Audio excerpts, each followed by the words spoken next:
놓치고 누리지 못하는 화평. 로마서 24번째 시간입니다.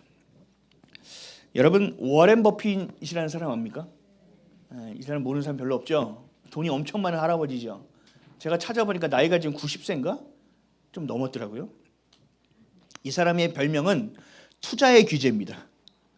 이 사람이 하루에 얼마 정도 버는지 아세요? 하루에 한 400억 정도를 번다고 합니다. 웃지요?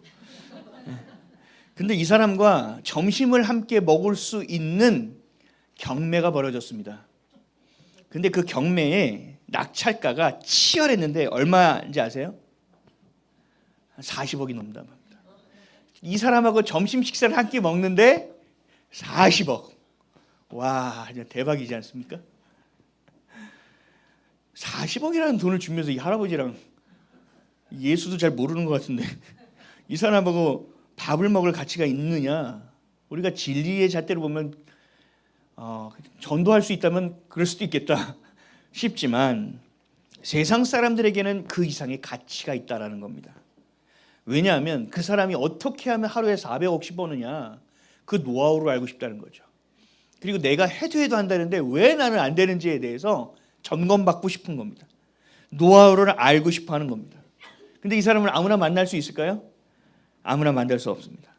40억이라는 돈이 있는 사람보다 없는 사람이 훨씬 더 많을 것이고 아무리 돈이 있어도 낙찰이 돼야 되지 않겠습니까?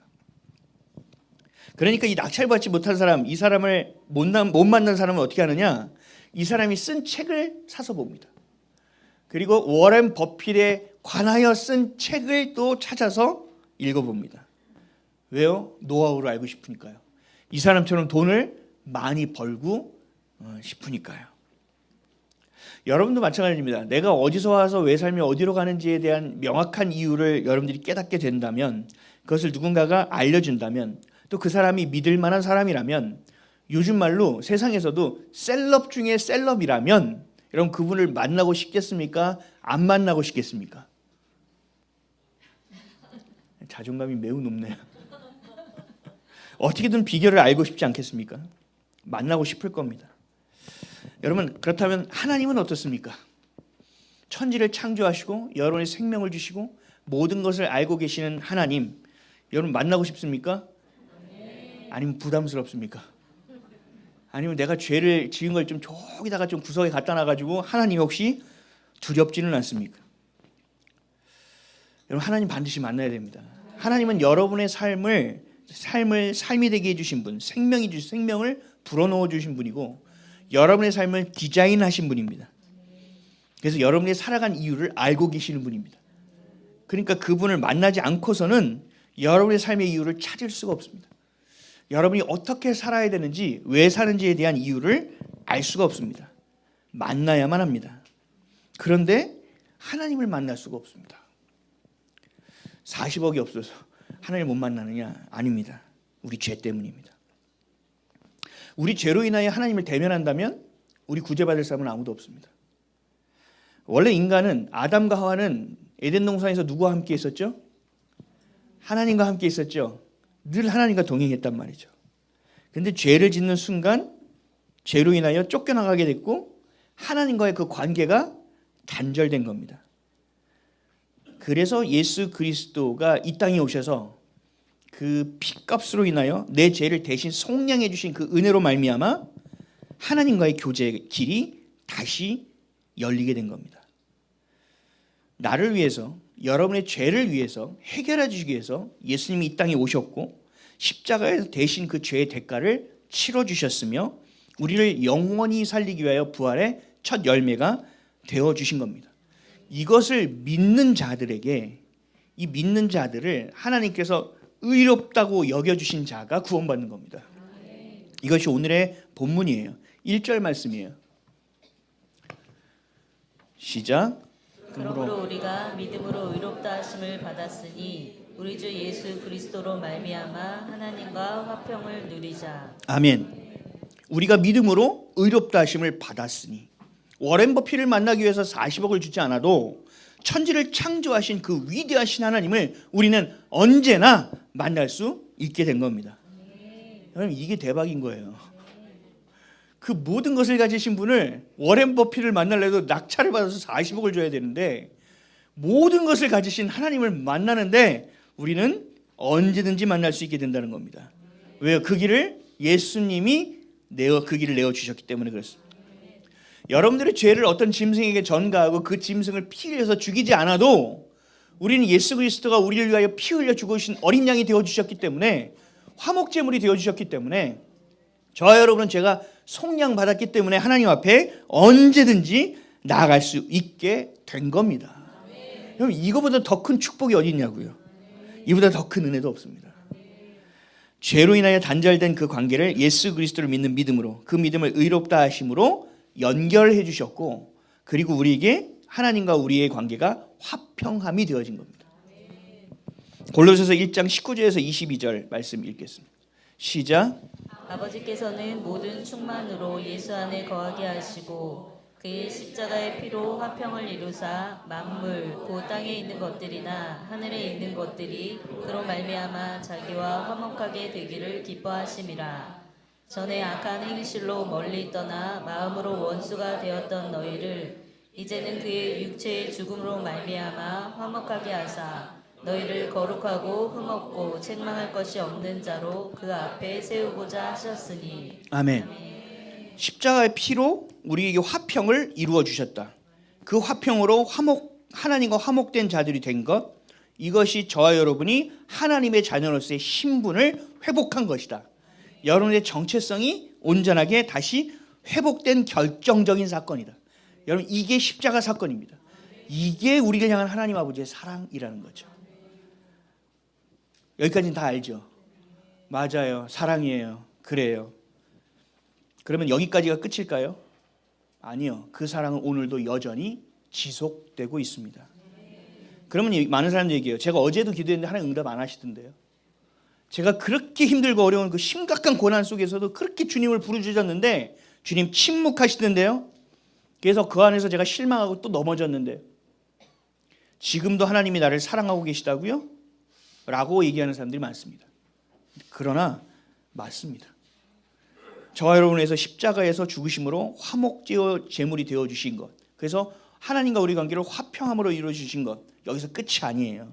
지금도 여전히 예수님 뭐하고 계세요? 저와 여러분을 위하여 중보하고 계시다는 사실. 히브리서 7장 25절입니다. 시작.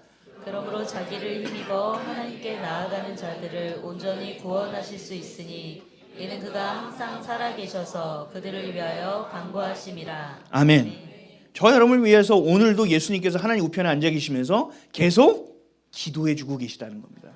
십자가의 사역이 거기서 끝난 것이 아니라 오늘도 여전히 지속되고 있다는 것을 얘기하고 있는 겁니다. 여러분이 느껴지든 느껴지지 않든 관계없이 주님은 그 일을 하고 계시다는 거예요. 십자가의 은혜가 그럼 부족하다는 건가? 아니요. 그 사랑이 넘친다는 얘기를 하고 있는 겁니다. 그 사랑이 오늘도 지속된다는 얘기를 하고 있는 겁니다. 그렇게 중보하고 계시다는 겁니다. 아멘이시죠? 그럼 중보라는 뜻이 뭐예요? 그러니까 하나님과 우리의 사이를 연결해 주신 것. 그래서 예수 그리스도만이 우리의 유일한 중보자가 되어 주신다는 거죠. 근데 사람들이 이 중보의 개념을 또 잘못 써요. 우리를 위해서 여러분 좀 중보 좀 해주세요. 이렇게 중보. 아니요. 중보는 오직 예수님만이 우리를 위해 하실 수 있는 일입니다. 디모데전서 2장 5절 말씀. 시작. 하나님은 한 분이시요 또 하나님과 사람 사이의 중보도 한 분이시니 곧 사람이신 그리스도 예수라. 아멘. 예수님이 저와 여러분을 위하여 하나님 아버지께 기도해 주시는 것이 중보입니다. 그러니까 저와 여러분 안에서 제가 부산 가니까 기도해 주세요, 중보해 주세요, 이건 틀렸다는 얘기죠. 우리가 이렇게 하나씩 고쳐갔으면 좋겠어요. 중보가 아니라 돕는 겁니다. 그걸 성경에서 뭐라고 하냐, 도고라는 표현을 씁니다. 도고. 디모데전서 2장 1절입니다. 시작. 그러므로 내가 첫째로 권하노니 모든 사람을 위하여 간구와 기도와 도고와 감사를 하되. 아멘. 도고는요, 원어를 찾아보면 이거예요. 서로를 위하여 하나님께 간청한다는 뜻입니다. 그러니까 우리가 흔히 쓰는 중보의 개념이 도고라는 거죠. 그러니까 우리가 서로 중보한다가 아니라 서로를 위하여 그냥 기도한다는 겁니다. 우리가 예배를 드릴 때 이렇게 하죠. 저 예배 보고 왔어요. 전 이러면 무조건 스탑시킵니다. 예배를 보고 왔다고요? 재밌었나요? 뭐 이렇게 물어봅니다. 예배는 보는 게 아니죠. 예배는 뭐예요? 드리는 거죠. 이거랑 비슷한 거예요. 중보한다는 의미도 그렇게 차이가 큰 겁니다. 그러니까 우리가 서로 간을 위해 줄 때 기도할 때 내가 위하여 기도할게요라고 얘기해야 되지 중보할게요는 아니라는 거죠. 근데 예수님은 우리를 위하여 지금도 오늘도 중보하고 계시다는 겁니다. 여전히 하나님의 사랑이 유효하다는 것이고 그 십자가의 은혜가 여전히 유효하다는 것입니다. 하나님과의 우리의 관계가 화평함으로 이루어져 있던 것이 여전히 유효하다는 것입니다. 그러니까 저와 여러분 하나님 앞에 어떻게 나가야 돼요? 죄를 지었으니까 주님 볼 낯이 없사옵나이다.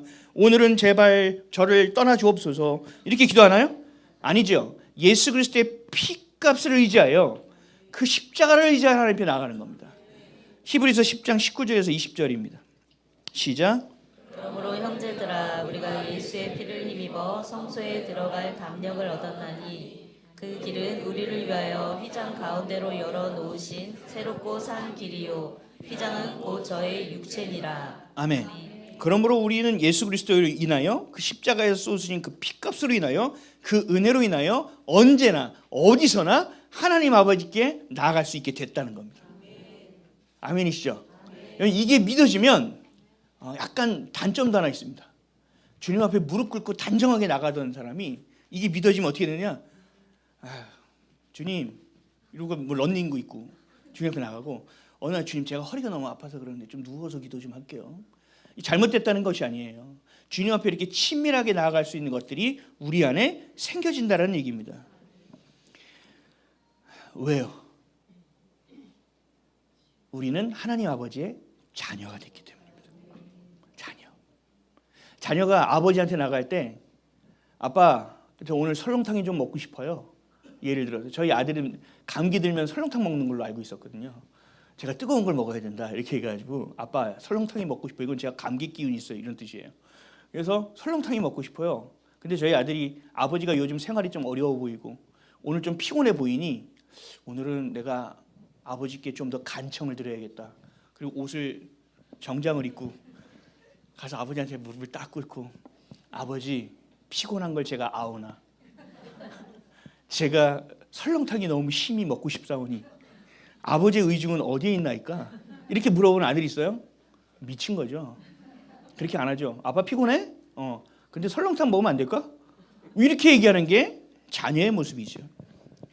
워렌 버핏을 만나려면 40억이 필요한데 워렌 버핏의 자녀가 아빠를 부르고 아빠랑 저녁 먹을 때 어떻게 할까요?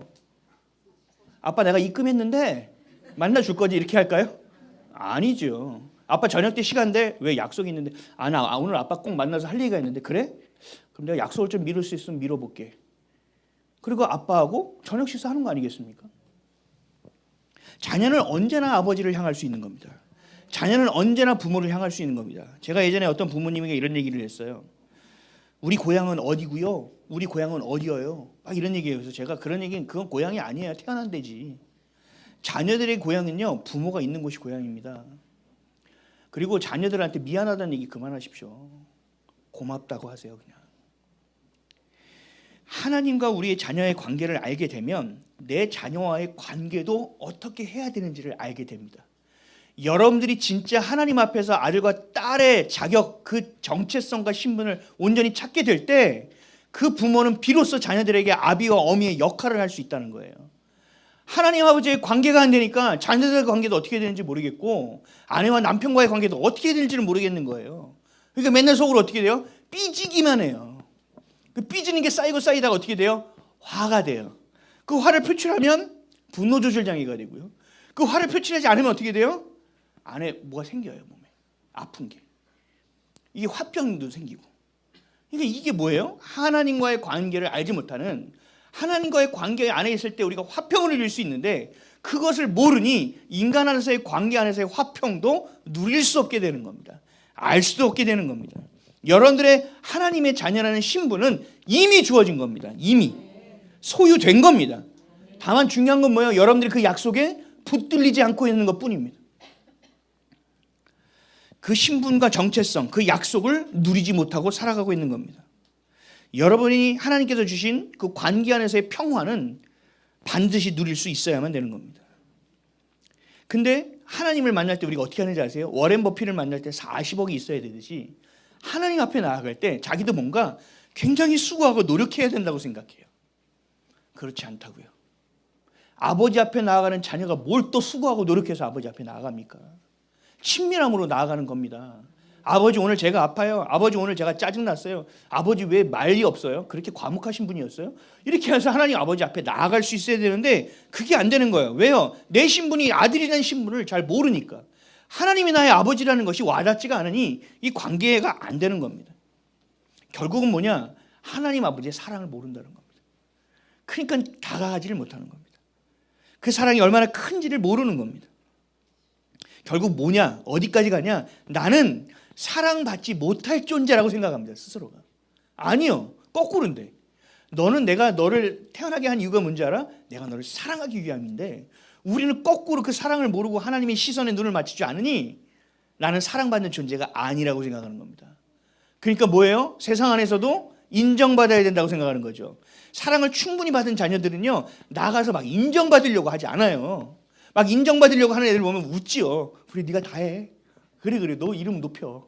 나는 충분하거든. 자존감이 높아진다는 얘기예요. 하나님과의 관계 속에서 사랑을 모르니 화평도 모르고 평안도 누리지 못하고 그러니까 우리 안에 뭐가 생겨요? 불안만 생기는 거예요. 불안만. 아버지의 관계가 없으니 내가 누군지를 모르니 나 혼자 살아가야 된다고 생각하니 내 인생을 내가 책임져야 되고 내 가족을 내가 혼자 건사해야 된다고 생각하니 착각하니 불안과 염려와 이 두려움으로 공포스럽게 되는 겁니다. 인생이.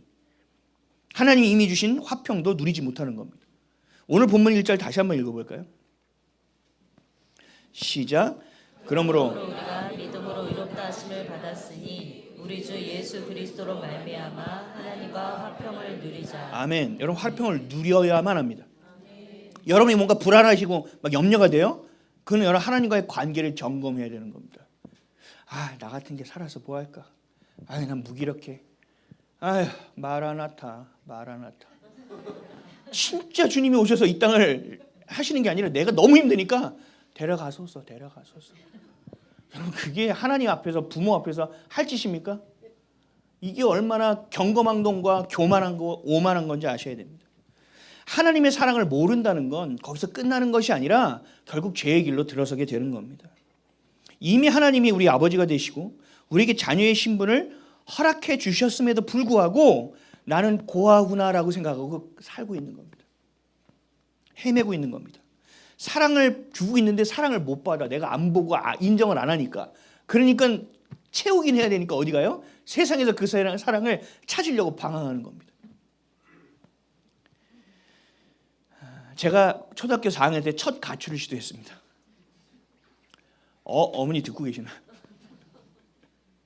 너무 잔소리가 많아. 초등학교 4학년 때 생각해도 어떻게 말을 이렇게 많이 해. 아까 전에 한 말을 왜 지금 또 하고 있는 거지? 이해가 안 되는 거예요. 그래서 제가 그랬어요. 도저히 못 살겠다. 초등학교 4학년 때. 그래서 제가 가방을 막 쌌어요. 진짜로 가출하려고. 도저히 못 살겠다. 이건 내 엄마가 아닌 것 같아. 자녀한테 부모가 이렇게 할 수는 없어. 그래서 막 가방을 쌌지요. 그때 저희 어머니가 오셔서 너 뭐 하냐 그래서 저 집을 나갈 겁니다. 지금 생각하면 웃겨요. 4학년짜리가. 근데 저희 어머니가 더 웃겼어요. 겁줘서 저를 잡았어요. 그 가죽 가방이네. 그 비싼 건데 너 가만두지 않을 것 같은데. 그래서 제가 갑자기 두려움이 엄습해왔어요. 그래서 가방을 바꾸려고 했더니 가방이 없는 거예요. 첫 가출은 그렇게 실패했습니다. 부모는 있는데 부모의 사랑을 잘 모르니까 어떻게 돼요? 진짜 부모를 찾아야 되겠어. 진짜 내 인생을 찾아야겠어 하면서 나가는 철부지 사춘기 같은 그런 자녀의 모습이 저와 여러분의 모습이라는 거죠. 하나님 아버지를 우리의 아버지로 여겨야 된다는 거죠. 그렇게 잘 모르다 보니까 이런 뉴스도 나와요. 여러분 자녀 한 명을 키우는데 얼마 든다고 뉴스가 나왔죠? 할렐루야. 그런 뉴스는 볼 필요가 없습니다. 그래도 설교에 제가 가져왔으니까.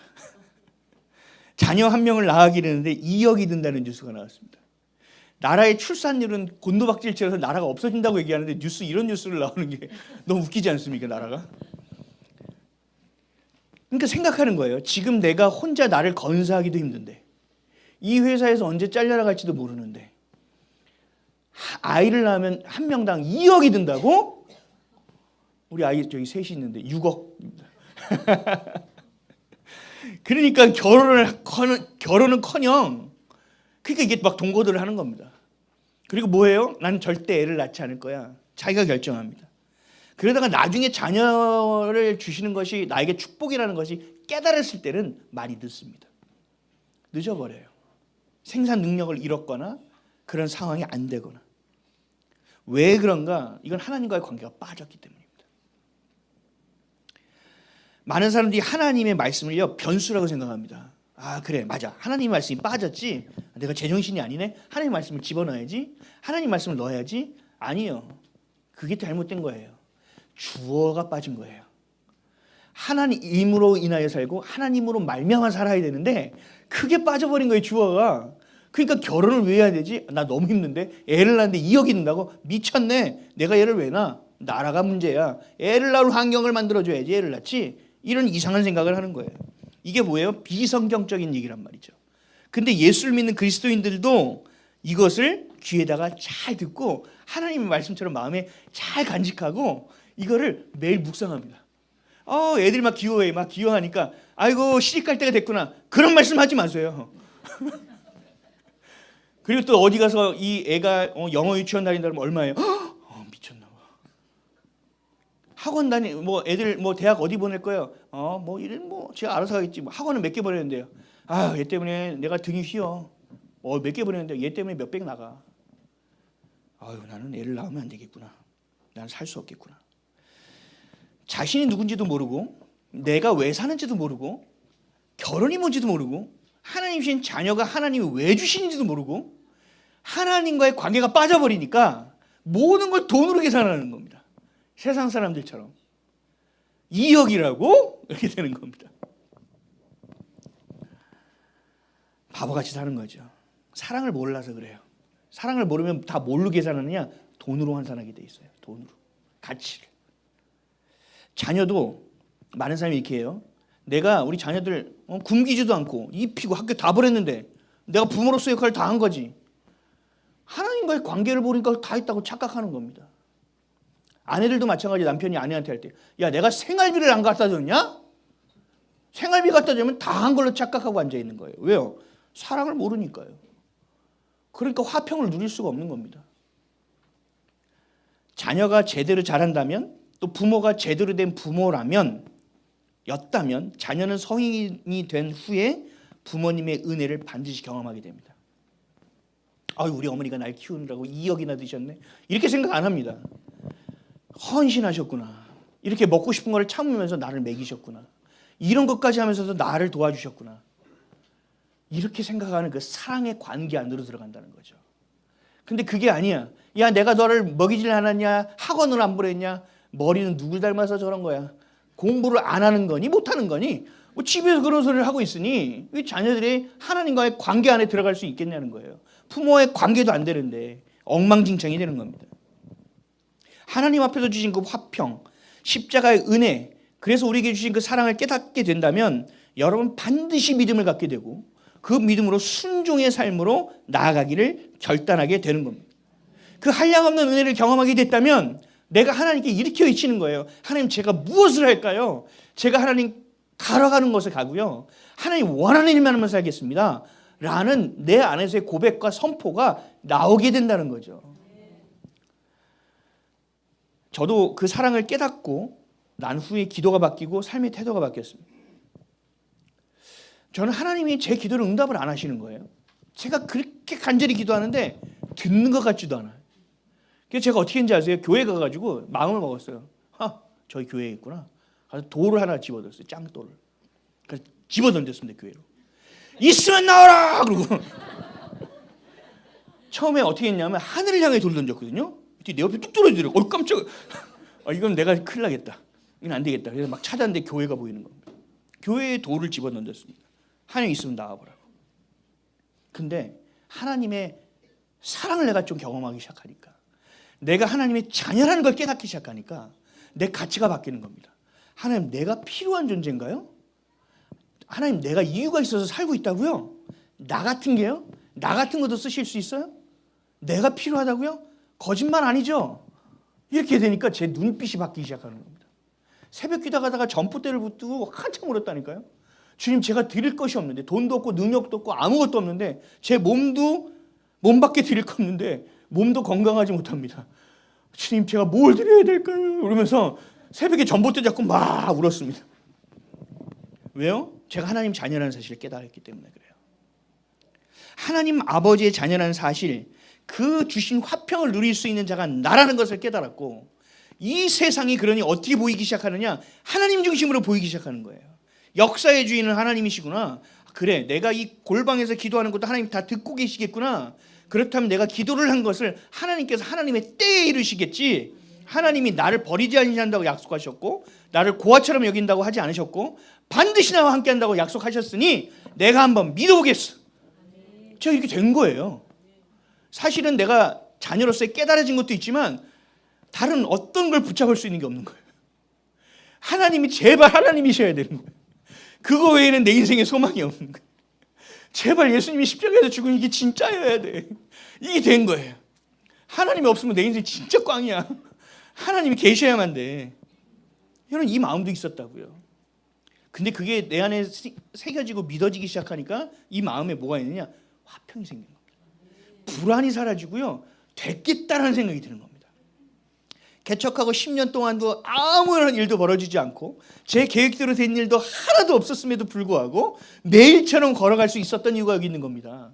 하나님, 오늘의 걸음에 내가 볼 때 의미가 없다고 생각하는데, 내가 볼 때 별것도 못했는데 하나님이 의미가 있다고 여기십니까? 그러면 가겠습니다. 이거 하나로 가는 거예요. 나는 모르지만 하나님은 아시니까요. 자녀를 키우니까 더 잘 알겠어요. 자녀를 키워보니까. 아유, 저거 진짜 누구 닮아서 저래. 어느 날 이런 말이 나오더라고요. 그러다가 어떤 마음이 들었냐? 아, 하나님 나 같은 것도 생각하고 나를 키워주시고 기다리셨지. 그러면 얘도 가치가 있고 하나님이 주신 소명이 있겠구나. 그 다음부터 얘를 함부로 다루기가 어려워지기 시작하는 거예요. 했어? 안 했어? 뭐 이랬던 제가 했어? 안 했어? 무슨 이유가 있어? 이유가 없어. 근데 안 했어? 오, 대박이다. 어떻게 그럴 수가 있지? 너 사람 맞지? 막 이렇게 제가 얘기하게 되는 거예요. 왜요? 안에서 분노가 나오는 게 아니라 나를 사랑하셨던 그 사랑으로 내 자녀를 대하기 시작하니까 내 모든 것에서 피스가 나가는 거예요. 피스가. 이게 기가 막힌 거예요. 그러니까 여러분들이 하나님과의 관계 안에서 그 화평을 누리시고 그 사랑을 누리지 않으면 그걸 줄 수가 없게 되는 겁니다. 오늘 본문 2절입니다. 시작. 또한 그로 말미암아 우리가 믿음으로 서 있는 이 은혜에 들어감을 얻었으며 하나님의 영광을 바라고 즐거워하느니라. 아멘. 십자가의 은혜, 그 하나님의 사랑을 깨닫게 된 자들은 은혜로 살아가게 됩니다. 은혜. 여러분이 지금까지 가져온 스펙으로 사는 게 아닙니다. 연줄로 사는 것이 아닙니다. 학연과 지연으로 살지 않습니다. 하나님 주신 은혜로 살아갑니다. 그러니까 사람에게 줄을 대지 않습니다. 편법으로 살지 않습니다. 오직 예수 그리스도, 오직 하나님 아버지의 사랑, 성령님의 인도하심이 뭔지가 궁금해지기 시작하는 겁니다. 그러니까 오늘도 버텼어요. 오늘도 버텼구나. 이게 아니에요. 하나님, 내일도 주님의 뜻대로 살 수 있도록 도와주십시오. 제가 청년 시절에 저번에 한번 고백했는데 정말 미치도록 힘든 게 해가 지는 겁니다. 해가 지는 거. 진짜 저희 집은 완전히 망해서 말갛게 없었어요. 말갛게. 진짜 학교 가서 가기까지는 그 교통비가 있는데 올 교통비가 없었어요. 말갛게 없었다니까요. 대학교 때 수돗물 먹었다니까요. 아무리 알바해도 소용이 없어요. 되지를 않아요. 근데 그렇게 힘들게 살아갔어도 사람에게 의지하거나 뭔가 누군가가 나에게 해주겠지라는 생각을 1도 해본 적이 없어요. 교회도 마찬가지예요. 이 교회 운영비가 없어서 문을 닫아야 되는 순간도 있었다니까요. 걱정이 안 되는 거예요. 주님의 뜻이 아니면 안 하면 되는 거예요. 주님의 뜻이면 가면 되는 것이고, 우리가 할 수 있는 일은 그거밖에 없어요. 우리가 능력이 있다고요? 아니요, 천만에요. 어디 좋은 대학 나오면 능력이 있는 것처럼 보입니까? 아니요, 더 거꾸로예요. 지 머리만 커가지고 하나님 말을 더 들어먹지를 않아요. 여러분, 자녀들한테 공부하지 마세요. 세상의 지식이 들어간 순간부터 하나님의 말씀에 순종을 안 해요. 머리만 커진다는 얘기예요. 하나님의 사랑을 경험한 자들, 내 신분과 정체성을 깨닫고 살아가는 자들, 여러분, 이게 바로 그리스도인이에요. 이게 바로 기독교인이라니까요. 근데 우리는 어떻게 살아요? 머리로는 알고 놓치고 살죠. 누리고 살지 못한다는 겁니다. 거듭나지 못하는 겁니다. 예수를 믿는다고 하면서도. 여러분 이렇게 자신의 신분이 무엇인지를 누구인지를 알고 내가 어디를 향하여 살아가는지에 대한 정체성을 깨달은 것 이게 바로 거듭남이에요. 그냥 마음으로만 결단해서 되는 일이 아니에요. 그 사랑을 알아야 됩니다. 그렇게 하나님 자녀로 살아가는 것이고 그리스도인으로 살아가는 것 이게 바로 교회입니다. 그렇게 여러분이 살아가는 모든 것이 예배가 되어지는 것입니다. 그럴 때 뭘 알게 되느냐? 하나님의 영광을 깨닫게 됩니다. 그래서 하나님의 임재 앞으로 계속 나아가기를 원합니다. 하나님의 임재보다 더 중요한 것이 없습니다. 하나님이 나와 함께 하신 것이 가장 중요하게 되어버립니다. 하나님을 신뢰하게 되니까 어떤 상황 속에서도 뭐예요? 이 고난은 왜 날 찾아온 거야? 다들 잘 사는데 예수 믿는 나는 왜 있다고야? 이런 생각이 들지 않게 되는 거예요. 하나님의 이걸 통하여 영광을 받으실까? 받지 못하실까가 중요하게 되는 겁니다. 세상에서 권세, 돈, 인정받는 것 같이 썩어지는 것을 향하지 않게 된다는 거예요. 하나님이 오늘 나를 통하여 기뻐하실까? 내가 하나님을 위하여 오늘도 산 걸까? 내일은 더 하나님을 위하여 살고 싶은데 더 본질로 들어와서 내가 오늘 하나님을 더 사랑했나? 내일은 난 더 예수님 사랑했으면 좋겠다. 이게 우리의 기도가 되어지는 거예요. 그러니까 그 은혜를 들어가고 그 은혜를 맛보게 됨으로 뭐예요? 하나님의 영광을 더 바라게 되는 겁니다. 그 2절 말씀 아니에요. 그리고 또 즐거워하게 되는 거예요. 이것이 우리에게 주신 선물이에요. 하나님 자녀에게 주는 시편 29편 11절입니다.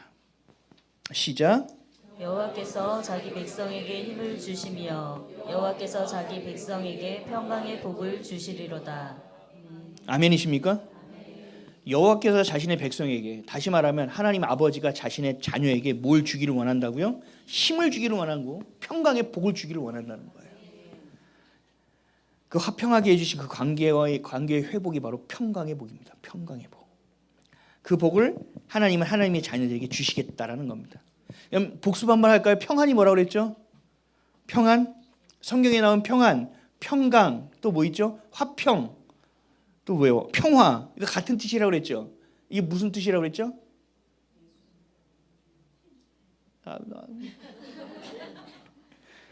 네, 여러분 이렇게 하면 목사가 공부를 안 합니다.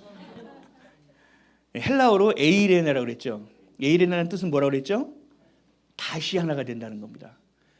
주님 안에서 태어난 존재인데 하나님을 떠났던 탕자와 같이 살다가 그거 다 누리고 살고 세상의 평강의 복과 뭐 축복을 다 누리고 살려고 하다가 다 자빠지고 하나님 아버지밖에 없구나 하고 다시 돌아오는 탕자와 같이 주님을 향하여 돌아오는 거. 그래서 아버지가 찾아서 막 뛰어나와서 뭐예요? 신발 다시 신겨주고 그리스도의 옷을 다시 입혀주고 손에 가락지를 끼워주면서 우리의 신분과 정체성을 하나님의 자녀로서 하나님의 나라의 시민권을 가진 자로서 내가 너를 여전히 인정한다는 그 사랑에 힘입어 우리의 시선과 우리의 관점과 삶의 태도가 완전히 뒤집어지는 것, 이게 바로 거듭나는 것이고 그 신분과 정체성을 우리가 좋았다는 것을 깨닫게 되는 것, 이게 에이레네입니다. 그러니까 이것을 경험한 자들은 뭐라고요? 평안해야 되는 겁니다. 화평이 우리 안에 있게 되어지는 겁니다. 맨날 기도 응답 받았어. 마음이 평안하니까 그건 것 같아. 그때는 잘 써. 근데 진짜 내가 어떤 상황 가운데서 내가 하나님과 연합되어 있다. 내가 주님과 연합되어 있다. 내가 주님의 자녀와 신분이라는 사실을 때마다 놓쳐요. 때마다. 우리의 보혜사가 되어 주셔서 모든 것을 가르쳐 주시고 모든 것을 도와주시는 그 인생, 고아와 같이 살지 않게 하겠다는 하나님이 우리를 향한 결단하심, 그 십자가의 은혜, 그것이 우리에게 평안, 화평이 되는 것입니다. 그것이 바로 진정한 연합입니다. 갈라디아서 2장 20절 시작. 내가 그리스도와 함께 십자가에 못 박혔나니 그런즉 이제는 내가 산 것이 아니요 오직 내 안에 그리스도께서 사신 것이라. 이제 내가 육체 가운데 사는 것은 나를 사랑하사 나를 위하여 자기 몸을 버리신 하나님의 아들을 믿는 믿음 안에서 사는 것이라. 아멘. 아멘이시죠? 그래서 가장 기본적인 거는 제가 목사이기 이전에 하나님의 아들로서 하나님 앞에 서는 것처럼 여러분들도 하나님 앞에 그 아들의 자세로 서 있어야 됩니다. 그 하나님 아들로서에 서서 하나님 아버지와의 관계가 회복되지 않는 이상 여러분들은 그 어떤 역할도 신분도 정체성도 찾아낼 수가 없습니다. 하나님 앞에 무릎 꿇고 하나님이 내 아버지라는 걸 여러분이 믿으셔야 됩니다. 내 삶을 책임져 주신다는 걸 믿으셔야 됩니다. 지금 비록 되지 않고 보여지는 것이 없고 들리는 것이 없고 응답이 없다 할지라도 그래도 여러분들은 여전히 하나님의 자녀라는 사실, 여전히 하나님은 우리의 아버지라는 사실을 놓쳐서는 안 되는 것입니다.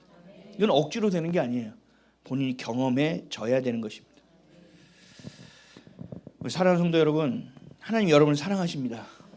왜 사랑할까요? 예쁜 짓을 해서요? 귀여워서요? 이유가 없어요. 내 자녀이기 때문이에요.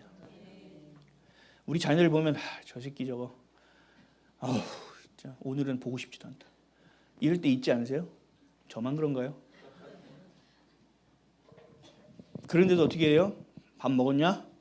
라고 물어보죠. 어제도 저희 아들이 퇴근해서 11시 반 거의 12시 다 들어왔습니다. 그때 제가 잠이 들려는 순간 들어왔습니다. 근데 부엌에서 뭘 달그락 달그락 소리를 해요. 뭐 씹는 소리가 들려요. 얘가 밥을 못 먹고 들어온 겁니다. 항상 그런 시간에 3시에 밥 먹고 그 이후에는 밥을 못 먹으니까. 그래서 밥을 챙겨주러 나간 겁니다. 그래서 눈을 비비고 가서 저희 아내가 해놓은 거 저는 못합니다. 잘. 아내가 해놓은 것을 잘 데펴서 해서 밥을 차려주고 먹입니다. 그래서 먹으라 그러고 들어가려고 봤더니 내일 주일이라 또 예배 안 나올 거 이번엔 잘 못 나오죠. 지금 일을 하러 갔으니까. 얘는 언제쯤이면 하나님을 향하여 나올까? 그리고 뒤를 돌아서는 건 아빠 나 우유 좀만 더 줘요. 속으로 너는 발이 없냐 이 새끼야. 여기까지 올라오다가 이렇게 양이 많은데 우유를 더 먹어도 될까? 그렇게 얘기한 거예요. 그랬더니 난 우유가 더 먹고 싶은데 그래. 그래서 냉장고 가서 우유 해가지고 줬습니다. 왜 그럴까요? 제 아들이니까 그래요. 하나님의 자녀가 여러분이라니까요. 근데 여러분들은 맨날 하나님 앞에 가서 거룩한 척만 하려고 하냔 말이에요. 하나님 앞에서 외치기도 하고 돌은 던지지 마세요. 별로 이게 좋지는 않아요.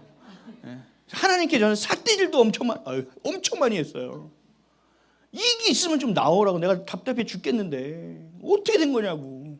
나 불교로 가요. 막 협박도 하고 그랬어요. 그냥 산 위에 들어가면 절밖에 없는데 어쩔 수 없죠. 제가 하나님께 난 세상이 싫은데 그러면서 막 하나님께 협박도 하고 그랬다니까요. 그리고 사제들 가서 서품 받잖아요. 가톨릭 엎드려가지고 막 이런 짓 하는데 되게 거룩해 보이더라고요. 그때는 저거나 해볼까? 그리고 보니까 자식도 없고 아내도 없네. 저런 프리한 인생이. 나 부럽다. 뭐 이런 적도 있어요. 근데요, 하나님과 우리는요 부모와 자녀의 관계예요. 그래서 사랑하시는 겁니다. 우리 옆집 아들이 되게 친해요. 옆집에 있는 아들이. 그래서 야, 너 잘 지냈냐? 아저씨 안녕하세요. 너무 친해. 야, 너 우리 집 오늘 저기 육개장에서 먹을래? 네, 그래. 그래서 육개장 막 먹여. 가족처럼 지냈어. 근데 이 아들이 어느 날 우리 집에 들어왔어. 안녕 그랬더니 갑자기 내 차 키를 가지고 나가래. 네. 안녕히 계세요. 그리고 내 차를 몰고 가버리네. 그럼 이거 뭐예요? 절도죠. 좀 미친놈이네. 왜 이렇게 되는 거죠? 맨날 친하던 아들인데. 근데 우리 아들이 평소에 나랑 관계도 별로 안 좋아. 저 새끼 또 들어왔냐? 어제 또 한잔 했구만. 막 이렇게 막 해. 근데 차 키를 가지고 아빠 좀 어디 좀 갔다 올게요. 에휴, 가라 그래. 이러지요. 절도로 신고합니까? 안 하죠. 여러분 우리 잘 생각하셔야 돼요. 여러분 하나님의 아버지가 되시고 여러분의 자녀가 된다는 게 이런 거예요. 아무리 옆집 아들과 친해도 그 아들이 내 소유를 가지고 나가면 이건 절도예요. 근데 여러분은 하나님의 자녀란 말이죠. 절도예요, 아니에요? 아니에요. 요구하시고 요청하시고 주님의 뜻이 뭔지도 한번 보시고 나가라는 거예요. 왜요? 하나님이 우리를 자녀 삼아 주신 거예요. 그렇죠?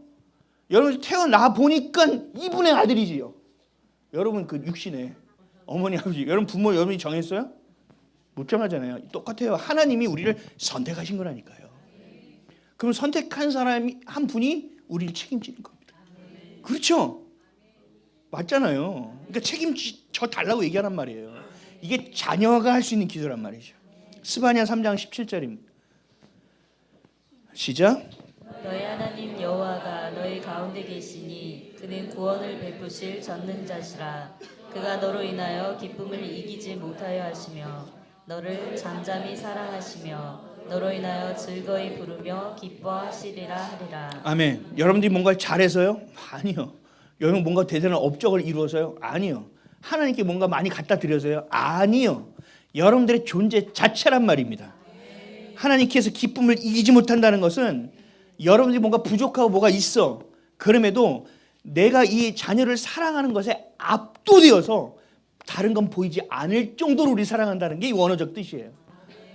그러니까 여러분들이 좀 부족해. 하나님 볼낯이 없어. 이런 바보 같은 짓을 하면 안 돼요. 그렇죠? 자녀들이 엄마한테 엄마가 엄마야! 뭐 이러고 방문 꽝 닫고 들어갔어. 그러면 저녁 때 어떻게 해요? 먹을 거 없나?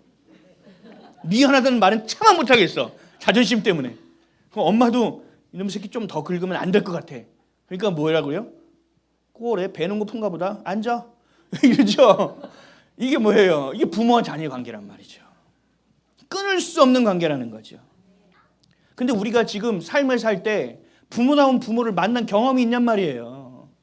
부모가 하나님의 사랑을 깨달아 그 자녀의 신분으로서 그것에 대한 화평을 누리고 그것을 우리에게 전한 부모가 몇이나 되냔 말이에요. 이게 없으니까 우리가 못 누리는 거예요. 근데 성경에는 그렇게 기록되어 있잖아요. 그리고 성령 하나님은 우리와 그렇게 함께 하시고 그것을 전하고 계시단 말이죠. 여러분들의 진리는 경험보다 진리 우선 아닙니까? 맞죠? 여러분이 살아온 경험보다 진리가 우선이라면 주님이 여러분들을 사랑하신다는 것을 받아들이세요. 아닌 것 같은데 이러고 고만하고 이거 철딱서니 없는 사춘기 짓 고만하고 하나님이 사랑한다면 사랑하시는구나. 그렇다면 하나님 저를 사랑한다는 것을 보증해 보세요. 그 양털 갖다 놓고 기도원처럼 저를 사랑한다면 이런 거 안 해보셨어요? 뭐예요 이게? 행함이 없는 믿음이네. 자꾸 해보시라고요. 성경에 기록된 대로 해보란 말이에요. 또 쿠팡에서 양털 검색하지 마시고. 죄로 인하여 하나님과 멀어져서 예수님이 주신 그 핏값과 그 관계를 훼손하지 않으시기를 축복합니다. 하나님과의 관계를 여러분들이 스스로 단절하는 미련한 짓을 하지 않으시기를 축복합니다. 앞으로 가십시오. 주님의 품으로 가십시오. 잘 몰라도 가십시오. 그리고 무릎을 꿇고 도와달라고 하십시오. 저는 지금 성격이 주님을 향하여 좀 잘 쓰임 받고 있어서 그렇지 옛날에는 성격이 개떡 같았습니다. 뭐 하나면 오늘 한 놈만 걸려 이러고 살았거든요. 안에 그 분노를 어떻게 감추지 못해서 오늘 한 놈만 걸려 이러고 살았다고요. 근데 하나님의 은혜로 조폭을 만난 적은 없어요. 이거 하나님의 은혜예요. 진짜 눈이 돌아갔다니까요. 눈이 정신을 차려보면 제가 누굴 때리고 있어. 이 정도로 눈이 돌아가는 인생을 살았단 말이에요. 근데 하나님과의 관계가 회복되기 시작하니 그 인생이 불쌍해 보이기 시작하는 거예요. 하나님의 눈으로 보기 시작하니 저 사람이 오죽했으면 저럴까. 나도 모르게 이상한 마음을 품게 되는 거예요. 속으로 저 이상한 뭐 쭉쭉쭉쭉 이렇게 얘기하다가 근데 눈은 근데 제가 왜 저럴까. 이렇게 하나씩 자꾸 바뀌어가는 거예요. 내가 왜 이런지 모를 정도로 내 신분이 바뀌니까 안에 있는 정체성이 바뀌니까 생각하고 말하고 보는 관점이 다 뒤집어지기 시작하는 거예요. 내가 하려고 한 게 아니라 그렇게 되어지는 것입니다. 우리 사랑하는 성도 여러분, 하나님 여러분 엄청 사랑하십니다. 자녀답게 나가십시오. 아버지를 향해 나가십시오. 특별히 아들들, 아버지와의 관계 좋은 사람 거의 없죠? 거의 없어요. 저도 그랬어요. 저희 아버지 돌아가시기 전에 한 달 전에 깨닫고 제가 엄청 슬퍼서 옷을 찢으면서 진짜 울었다고요. 모세혈관 터지면서. 마귀에게 속는 거예요. 마귀에게 속는 거. 미워하는 게 아니에요. 하나님과의 관계가 회복되잖아요. 보인다니까요. 불쌍하게 보이기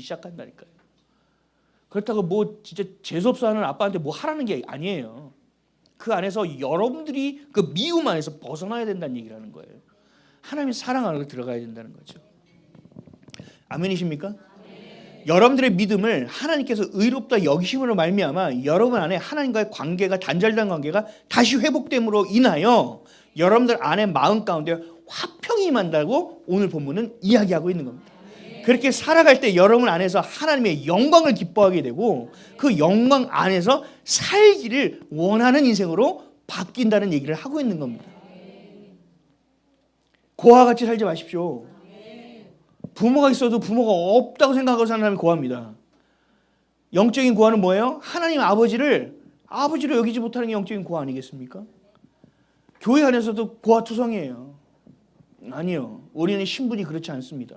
우리 정체성은 그렇지 않습니다.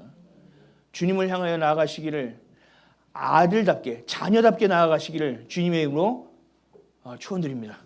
오늘 본문 말씀 1절 2절 읽고 마치겠습니다. 시작.